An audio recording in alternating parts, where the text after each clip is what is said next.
Why the quietest man in Montana just bought a one-way ticket. The neon sign above the diner flickered, casting a tired, buzzing glow over Caleb's coffee. Outside, the Montana wind was howling, rattling the window panes like it wanted in. Caleb didn't look up. He just kept staring at that wrinkled black and white photograph tucked into his wallet.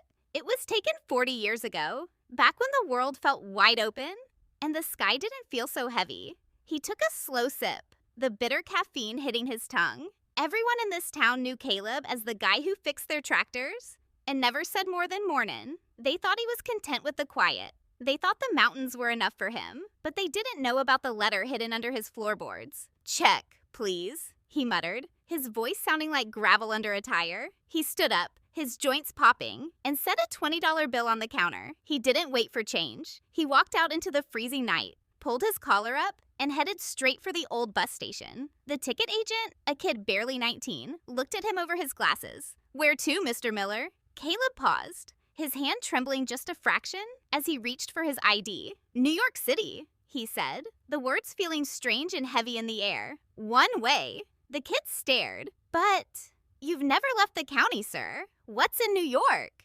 Caleb looked at the photograph one last time. The girl in the picture was laughing, her eyes bright with a fire he'd spent a lifetime trying to forget. He finally looked up, a small, sad smile tugging at the corner of his mouth. "Everything I should have fought for 40 years ago."